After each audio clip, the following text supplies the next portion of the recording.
그래서 이 구간이 굉장히 중요한 매물대 역할을 할 것입니다. 그래서 이 구간을 충분히 뚫고 위에서 몸통 마감을 해주는 상황이 나와야지 이게 저점일 가능성이 높겠구나라고 판단을 할 것 같습니다.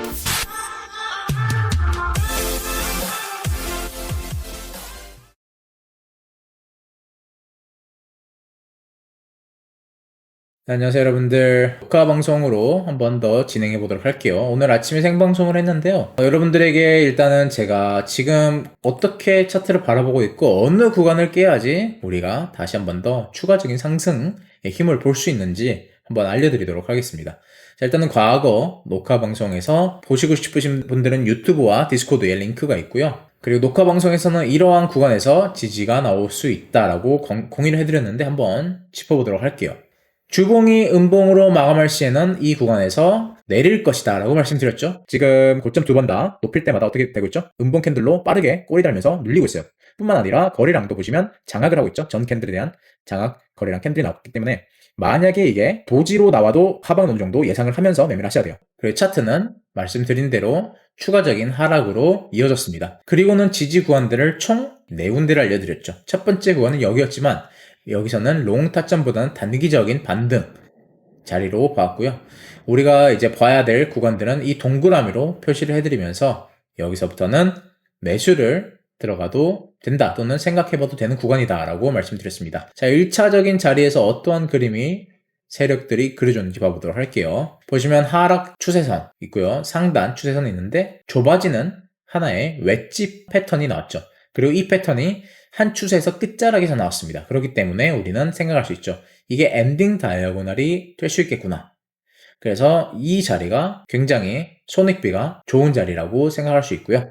제가 또 잠자기 전에 디스코드 방에서 이 구간에 있을 때 이 추세라인을 언급해드렸기 때문에 많은 분들이 이 자리를 보셨을 거라 생각을 합니다. 굉장히 쉬운 자리였죠.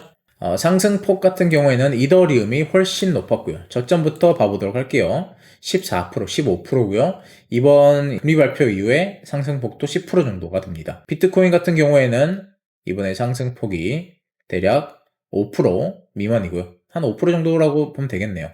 그래서 이제 오늘 방송 보신 분들도 마찬가지고 디스코드 다이아방 보신 분들도 마찬가지고 제가 계속 꾸준히 여러분들에게 강조를 하죠. 비트코인 도미넌스와 이더리움 도미넌스를 보면서 매매를 하시면 좋습니다. 나는 롱을 타고 싶은데 비트코인 도미넌스가 빠지고 있다? 이러면 이더리움을 비중을 높게 잡으시면 수익이 극대화 되실 겁니다 라고 이더리움 비중을 올리면서 롱을 잡는 걸 추천드립니다 라고 몇 개월간 계속 노래를 롱 비중은 비트코인은 별로 안 따고 있고 이더리움을 많이 추천드렸기 때문에 저는 비트코인을 이제 그냥 관점 위주로만 보고 있습니다. 꾸준히 말씀을 드리고 있습니다. 지금 몇 개월간 말씀을 드리고 있기 때문에 다들 잘 매매하시고 계실 거라고 믿습니다. 지금도 마찬가지로 비트코인은 웨지를 하방으로 이탈했죠.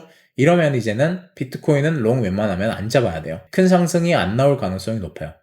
오히려 나오더라도 알트의 폭이 훨씬 높을 가능성이 높겠죠. 자, 이더리움은 반대로 아주 힘이 좋게 올라가고 있습니다. 토탈 차트도 마찬가지로 이번에 떨궜던 거 전부 다 복구했고요. 자, 테더 도미넌스 같은 경우에는 고점으로부터 큰 봉이요. 4시간 봉인데 고점으로부터 내려온 하나의 웨지 패턴이 발견이 되었으며 지금 나오는 자리가 하나의 2파동일 경우 우리가 여기에서 조정파동을 생각하며 조정이 이런 식으로 짧게 나왔다? 그러면 이 지금 내려가는 파동이 바로 3파동이 될 수 있어요. 3파동은 뭐냐? 임펄스죠. 그래서 이 저점 웨지 하방으로 이탈할 시에는 이제 알트장이 올 확률이 거의 99% 정도로 일단은 보고 있습니다. 그래서 이 웨지가 하방으로 이탈하는지가 굉장히 중요하기 때문에 이거를 잘 지켜보시면 좋을 것 같습니다. 하방으로 이탈할 시에는 이 저점까지도 깰 거기 때문에 생각보다 많은 하락을 보여줄 수 있을 거라 생각하고 심지어 한 이런 구간까지도 오픈해야 될 수도 있을 것 같습니다. 그래서 일단 웨지가 아래로 터지는지 지켜보자. 이제 이더리움 관점 같은 경우에는 여러분들에게 공유를 해드린 자리가 바로 이 자리였죠. 이제 이거는 녹화 방송에서는 안 알려드렸을 거예요. 디스코드 다이아방 보신 분들은 아실 텐데 보시면 내려오기 전에 여러분들에게 말씀을 드렸습니다. 내려오고 있는 채널링이 존재하면서 매물대가 존재하기 때문에 여기서는 매수를 담아봐도 괜찮을 것 같다. 그래서 지금 이 자리에서 어떻게 움직였는지 보시면서 매매를 하시면 되는데, 자, 일봉으로 넘어가 보면 장대 음봉이었지만 그 다음에 장악을 했었죠. 채널링 하단, 그걸 매물대 살짝 뚫긴 했는데 어쨌든 하단 부분에서 이러한 캔들이 출현했습니다. 그래서 내가 만약에 이 최저점을 못 잡았다라고 해도 우리는 어떤 걸 아셔야죠?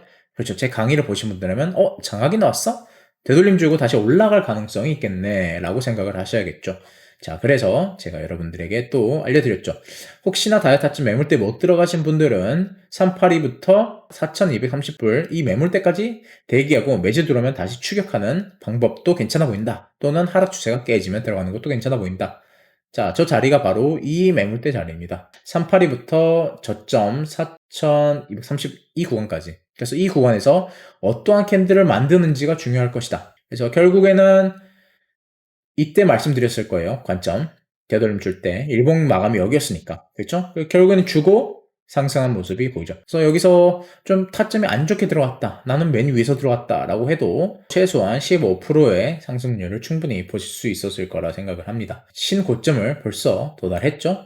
그래서 드신 분들은 모두 축하드리고, 솔라나 같은 경우도 마찬가지예요. 솔라나도 제가 녹화 방송으로 여러분들에게 알려드렸을 거라 생각을 하는데, 이번에도 마찬가지로 올라갈 시에 지금 이 중요한 저항권을 뚫으려고 하고 있는 모습이기 때문에 올라가면 아마도 저항받더라도 이번엔 돌파해주지 않을까. 그렇죠? 시간적으로 많이 남지 않았어요. 그렇기 때문에 이번에는 돌파해주지 않을까라는 게 제 관점입니다. 그렇네요. 이 자리에서는 매수가 들어와야 된다라고 주봉 마감 후 여러분들에게 말씀드렸습니다. 그리고 볼까요 한번? 살짝 미달이었네요. 네, 살짝 미달. 어쨌든 비슷한 구간에서 지지가 나왔다. 이게 중요한 거겠죠. 그리고 추세 라인 존재했기 때문에 많은 분들이 아마도 들어갔을 거라 생각합니다. 여기도 굉장히 쉬웠네요. 그리고 리테스트하고 매물대 지지받고 올렸기 때문에 자, 그래서 이제 이더리움은 고점을 돌파했지만 비트코인은 어디를 돌파해야지 오를 것인가? 자, 1차적으로 봐야 될 게 거래량입니다. 거래량 굉장히 만족스럽게 나왔습니다.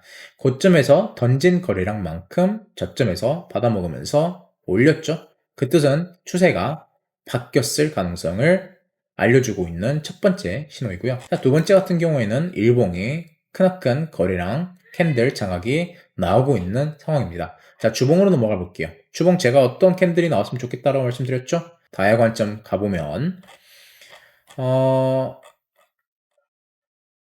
여기 있네요. 이거는 녹화 방송에서도 알려드렸습니다. 이 정도의 되돌림을 보면 될 것 같아요, 저는. 그래서 이제 고점에서 음봉 장악 캔들이 나온 후에 저점을 찍고 헌팅 유동성을 하면서 빠르게 다시 한 번 더 주봉급 또는 일봉 주봉급에서 의미 있는 이러한 양봉 변곡 캔들이 생성이 됐을 때는 우리가 다시 추세가 다시 바뀌었나 보다. 다시 한 번 더 고점을 뚫으러 갈 가능성이 보인다라고 생각을 하시면서 매매를 하시는 게 일단 안전할 것 같습니다. 이때와 비슷한 프랙탈이 나왔으면 좋겠다. 장대 음봉, 꼬리를 달고 음봉으로 주봉이죠? 마감하지만 양봉으로 다시 한번 내리자마자 바로 받아먹으면서 꼬리 달고 마감하면서 추세가 다시 이어지는 이런 캔들이 나왔으면 좋겠다라고 말씀드렸는데 비슷하게 지금 나오려고 하는 상황입니다. 양봉으로 이렇게만 마감하더라도 굉장히 불리시하게 저는 볼 생각이며 추세가 이어지지 않을까라고 생각을 하고 있습니다. 월봉 마찬가지입니다. 지금 일주일하고 이틀이 남았기 때문에 충분히 주봉 마감하고 추가적으로 상승한다면 고점을 뚫을 수 있는 힘을 보여주지 않을까 싶고요. 자, 그러면 어느 구간이 깨져야 되느냐? 가장 중요하겠죠. 바로 변곡점인데요. 이 박스권을 하나로 그려두시고 보통은 이 변곡점이 중간에 위치해 있거든요. 그래서 이렇게 보시면 좋을 것 같아요. 그래서 중간일 뿐만 아니라 과거에 추세가 쭉 나왔을 때 처음으로 저항 나왔던 구간이죠.